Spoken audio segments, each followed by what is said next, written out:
So Barry, I just want to say thank you for doing this with me. This is for Modern Frequency, and I'm Robert Frezza. Where are you right now? I am at Tilt, which is a studio in Richmond, and we have a video shoot that we're putting together and shooting tomorrow and Wednesday, and Mhm. there's a lot left to do. I see, I see. What is it for a single off the album? Off the It new is. It's a video for Backmass 1983, which is the first single, right, and right. Which so we're we've. gonna get into in just a little bit. But I just want to start off by saying, by asking, why did you wait a full decade to put this album out? A full we decade. waited we waited 10 years. We've been busy actually. So we had, we've done two EPs, Gathering One, Gathering Two, and then we re-recorded three of our albums that were on the record label Vanguard release. So we re-recorded those to kind of retain the rights to the masters. And Gotcha. then we did a 27 song Blu-ray, which was a big video project. So we've been busy with things. We you know, just got away from the long form album for a while, and then it took 4 years to get that done after we announced it because the pandemic hit and it threw us off the schedule. So yeah, I mean, it was really going to be 6 years, but it turned into 10 because the last four have just been, ripple effect trying to get everything, done. Right, right. Time is a Playground is a new album out 9/27, September 27th, right? That's right. Okay. The title of the new album, what does it mean? What does this represent? What's the title of the album represent? Yeah, so Time is the Playground. It just struck me once. I've had it written down for a number of years and just started thinking about, it's just ruminating on time and, kind of you get to a certain point where you start getting reflective and what's behind you and what's ahead of you and where you are on your timeline. And so I started collecting the material to write for it, using kind of some of our older material with also some new material, and kind of bringing some songs that I had been working on for a number of years, but I kind of shelved and but really loved and wanted to get back to it. So in a way, it was like seeing some kind of half done things from years ago in a new light, and in some respects, finishing the story, but in others, just retooling it. And so I just started thinking about how ephemeral all of that can be, and and and so yeah, each song kind of just has something to do with the notion of time being this linear kind of thing that we're on, and yet we can we can go in any direction, Right. and and live an infinite number of lives in theory, but you are choosing things every day that kind of put you on this path, and you only have but so much time in that span to live it. you know it's kind of Interesting. and so No, time is the playground to me was like, this, here and now is what we have to play with, you know what I mean? sure, sure, sure. Um, you guys have always played the fine line between indie and mainstream. Is it still on your bucket list to go to the mainstream, like hit radio and all that jazz? And your performance on the American Music Awards like decades ago, I remember. Was that part of the plan or not? I mean, the no, the American Music Award was just something that we had won a contest, when we submitted the Boxer back in the early days of the internet, where, you know, all these all these, .coms were having contests and things like that. And the Boxer got, into the AMA contest, and that was just a song that we produced on our own, and it just kind of happened, and put us on a different path. And that was by no means a mainstream song, it had a penny whistle in it, so maybe that the fact that it was just different, um struck a nerve, and got on some radio markets and things like that, and kind of got the ball rolling a little bit. And then, the next album, Indian Summer, was very much kind of like a pop album, um, in a lot of respects. And I like my goal is to write something that resonates on a thematically, but also is fun to listen to and catchy. It's like that's my favorite kind of music, is stuff that resonates, but you know it's got some hooks. You know what I mean? Right, right. Coming from the South and Richmond, of course, Virginia area, do you have an image or reputation to hold with the folk scene?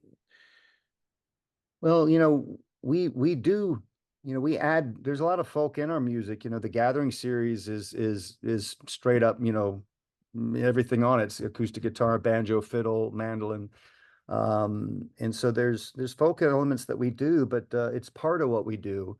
And sometimes it's hard for us to fit into maybe a particular genre, whether it's the Celtic festivals or whether it's the folk festivals. We're kind of all over the map stylistically. So sometimes we're maybe a little, maybe not folk enough.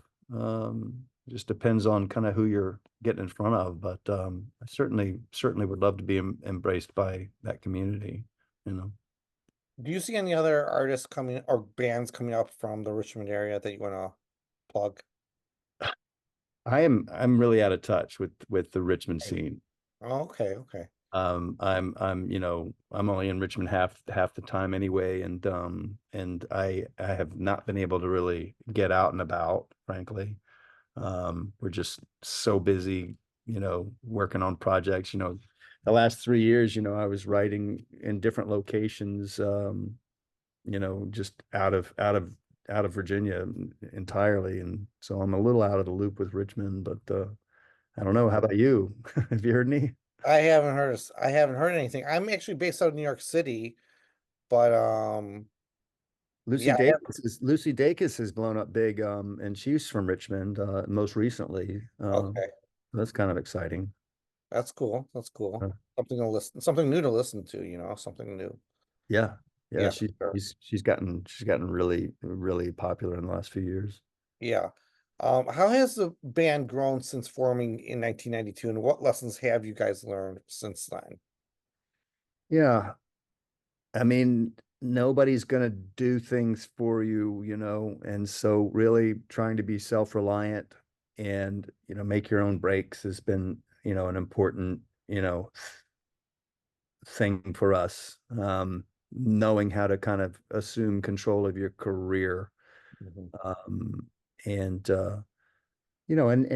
learning to listen to each other just internally, when we are writing, and a lot of times ego can break up bands, especially when you're younger. You're always right. And so if you have five people that are always right, then there can be problems. So, just maturing into a respect for each other, and listening to ideas and communicating yours and trying things, and is important to kind of keep the relationship healthy. Um, yeah, so Yeah, that's it's important. It's those very two, those two things. You had a few lineup changes along the way too, is that right? That's right. I mean, well, John, our bassist, has been with us for now. I mean, longer than any other bassist ever was. So I think he's coming on 15 years, maybe. Okay. Jesse, our drummer, has been with us going on 8 years now. So it's been a pretty solid lineup. Great, Feel great, this feels like, this kind of feels like Carbon Leaf to me. great, great. That's good news. Right? I want to talk about the single Backmask 1983. It's a retrospective look back in time pre-internet days. Can you tell me more about it? Well, when I got the demo of the song, the first thing that it sounded like to me was like this mashup between AC/DC and the Cars, and that took me back to a period of time where I where any of us goes through a transition from adolescence to teen years, and I started thinking about, again, the time theme, and what it meant for me kind of in when I was 12, 13, 14, and the things that I was into as a kid, uh, kind of riptiding against, all these other new things, that were coming at you as you were entering your teenage years. Mhm. And I started thinking about 1983, which would have put me at 13, and then just tying in some of that culture to, that era where you didn't have the internet. You had three TV channels, you had a movie theater, you had the library, and you had, the magazine rack at 7-Eleven. Those are like in the radio, and those were kind of your points for just forming a lot of opinion, and because there was so much missing information, people's emotions about certain things were heightened, and you could um you could buy into a lot of things. I'm saying this now because it still feels like that, but without the internet, you had to use your imagination for a lot of things, or at least the lack of information fueled your imagination in a lot of ways. And that was a really special time growing up, and kind of, the phrase in the song, "I want to believe," which is also a popular phrase in the X-Files, but that was more in the 90s. But, you know, the the idea of wanting to believe in life's mysteries, get can give you so much joy. And as we get older, we tend to kind of adopt this been there, done that, seen it all kind of uh, you know, worldview sometimes, and it can kind of dull you unless you're really actively trying to stay curious.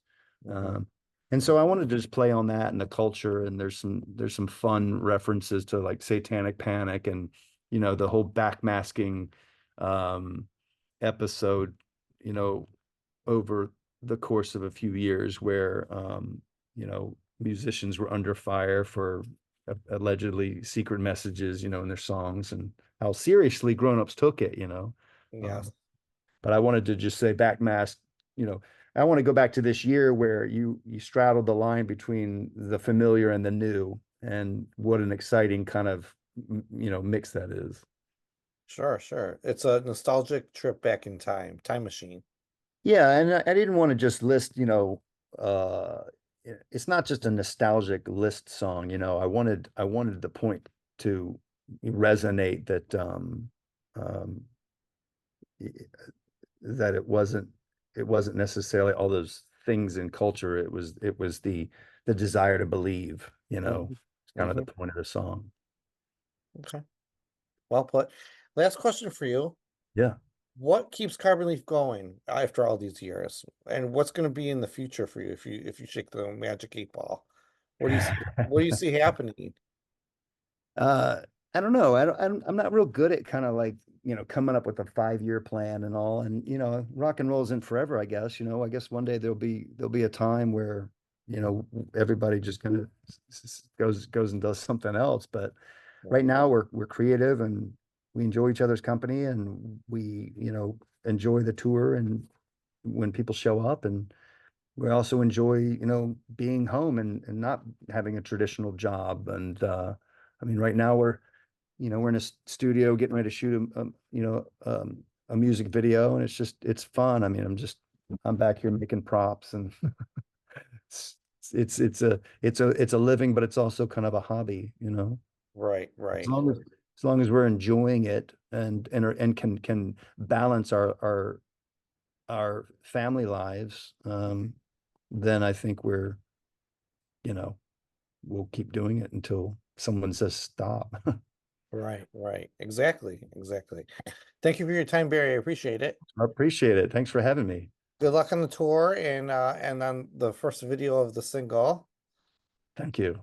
And hopefully we'll see you very soon, shortly in New York here. I don't know if you're planning on stopping in New York City anytime soon. Yeah, we'll be at Racket, which is kind of in Chelsea, Yeah, and that is going to be on November the no. 8th. Great, great, great. Yeah, November 8th, come on out. Yeah, cool. I will try to be there. And thank you for your time again. I appreciate it. You bet. Anytime. Bye. Bye-bye.